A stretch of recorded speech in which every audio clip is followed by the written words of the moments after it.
गाय है उसमें बना हुआ सामान अगर मिलेगा तो वो वहाँ से जाके खरीदेगा।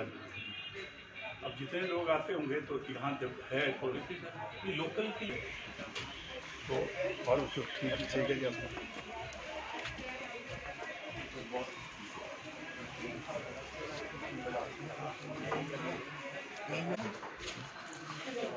आगे मुझे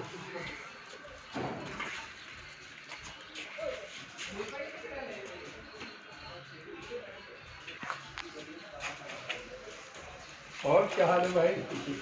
ये भूटी क्या है चलेगा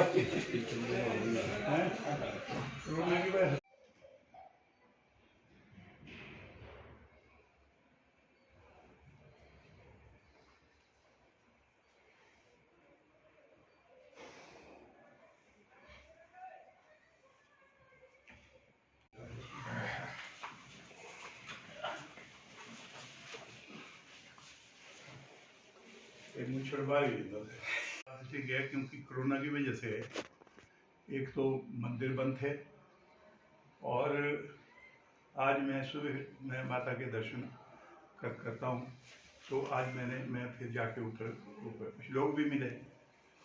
देखो पहली चीज़ तो यह है कि मैं ये कहना चाहूँगा कि महामारी की कृपा से यहाँ पे सबको रोज़गार भी मिला था, चाहे वो पुरोहित है तो पुरोहितों का भी अधिकार जो था वो मिला था, और साथ में और जुड़े हुए लोग हैं जिनकी रोजगारी जो है वो यहाँ पे मंदिर की वजह से माता नैना देवी की कृपा से हुई है।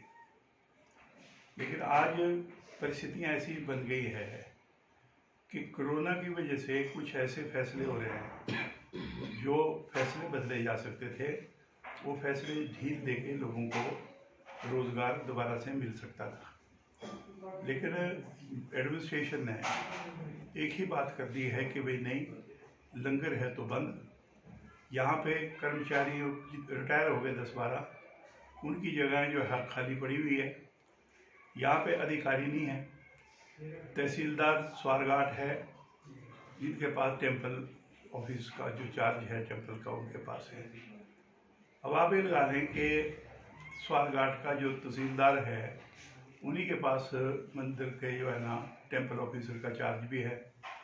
यहाँ पे म्यूनसिपल कमेटी है तो उसमें जो है ना ईओ नहीं है, उसका चार्ज भी इनके पास है।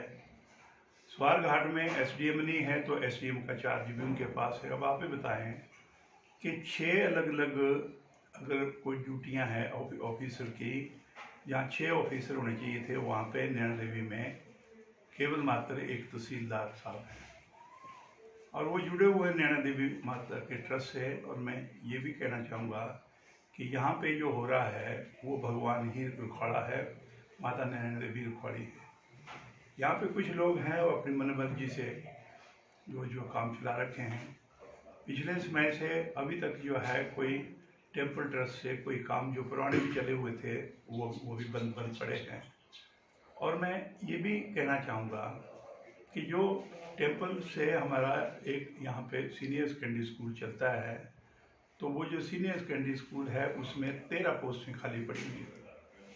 जिस स्कूल में साइंस मास्टर नहीं हो, और ये आज से नहीं है, ये मैं कहूँगा कि पिछले 2-3 सालों से यही बात चली है। हमने विधानसभा में भी मसला उठा लिया, उसमें भी लिपापोती करके जवाब जो है वो शिक्षा मंत्री जी ने दिया। पहली बार तो ये बोला कि जी ये तो हमारा स्कूल ही नहीं है, ये तो टेम्पल ट्रस्ट का है। हमने दोबारा से पूछा तब भी जवाब वो मिला।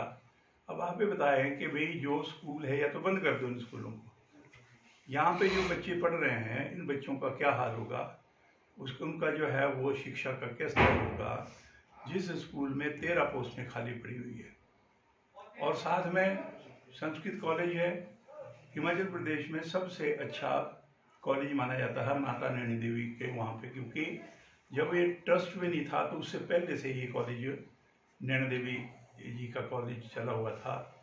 और ये संस्कृत कॉलेज आज हाल ये है उसमें भी 2-3 पोस्टें खाली पड़ी हुई है। जो अध्यापक हैं वो ड्यूटी पे नहीं आ रहे हैं। ज़्यादातर अध्यापक जो है ना पंजाब में रहते हैं। सीनियर सेकेंडरी स्कूल चलेगा कैसे भाई? क्लासें जो है ना, मान लो आपने ऑनलाइन भी क्लासें करनी हैं तो कैसे करनी है जो आपका अध्यापक नहीं होंगे? कोई देखने वाला नहीं है। नीचे ड्यूटी पे कुछ आ रहे हैं, कुछ नहीं आ रहे हैं, अपनी मर्जी कर रहे हैं, क्योंकि चेकिंग करने वाला कोई नहीं है। इसलिए मैं कहना चाहूँगा कि सरकार को इन चीज़ों के बारे में सोचना चाहिए कि भाई अगर मान लो ये अव्यवस्था पैदा हो गई है और जो आपका टेम्पल ट्रस्ट से जो यहाँ पे काम चल रहे हैं उनके ऊपर अगर ऐसा ग्रहण लग जाए तो मैं ये कहना चाहूँगा कि फिर जो है वो इसका मतलब सरकार उसमें कोई ध्यान नहीं दे रही है।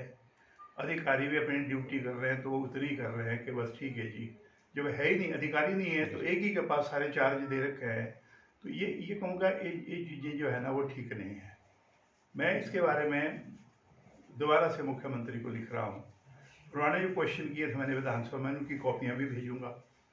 रेवेन्यू मिनिस्टर महेंद्र सिंह के आजकल उनके पास चार्ज है, मैंने उनसे पीछे मीटिंग हुई थी रेवेन्यू डिपार्टमेंट में, उसमें मैं मेंबर हूँ बतौर विधायक। तो मैंने वहाँ पे भी कहा था महेंद्र सिंह जी से कि भाई नैना देवी की तरफ को देखो, क्योंकि माता नैना देवी में अधिकारी नहीं है, वो रेवेन्यू डिपार्टमेंट ने लगाने हैं। तो ये मसला जो है ये मैं कहूँगा कोई इसके बारे में चिंतित ही नहीं है। जो गवर्नमेंट में बैठे हुए लोग हैं या तो वो यहाँ उनके जो प्यादे हैं, मैं प्यादे इसलिए बोल रहा हूँ क्योंकि उनका भी धंधा चला हुआ है, वो उल्टा सीधा काम जो है ना ऊपर से करके और जो करना चाहिए वो नहीं कर पा रहे हैं। इसलिए मैं कहना चाहूँगा कि माता नैना देवी का जो ट्रस्ट है और ट्रस्ट के साथ जो जुड़े हुए पहलू हैं उनके ऊपर जो है जब आदमी चिंतन करता है तो निराशा हाथ में आती है कि भाई ये हो क्यों रहा है। और नहीं तो माता नैना देवी का तो डर होना चाहिए, लेकिन वो भी निरा लोगों को। इसलिए मैं कहना चाहूँगा, देखो यहाँ पे जो है ना पिछले नवरात्रि चले, नवरात्रों में यहाँ पे लंगर लगते हैं, बाहर के लोग लगाते थे लंगर। आप लंगर लगा के आप डिस्टेंस मेंटेन कर लीजिए, आप आदेश दे के भी ये काम होना चाहिए। आदेश ये दे कर दिए कि भी लंगर माता नैना देवी का भी बंद कर दिया हुआ है। जो बाहर से लोग आते हैं, अगर मान लो गरीब लोग आते हैं बाहर से मत्था टेकने के लिए, वो यहाँ पे ठहर भी जाते थे क्योंकि लंगर से खाना मिल जाता। जब नहीं मिलता तो जाओ, अब वहाँ पे नीचे टोबा से परली साइड को पंजाब में मतलब 15-20 लंगर तो एक ही लाइन में लगे हुए हैं।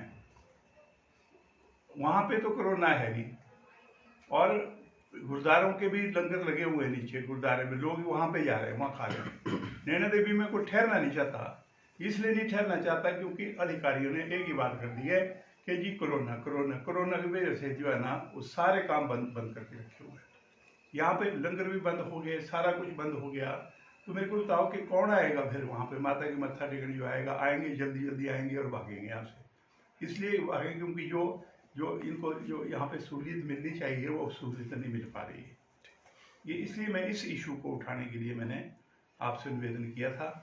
और दूसरा मैं आपसे कहना चाहूँगा, मैंने एक नया काम जो है एक उसकी मैंने शुरुआत करी है।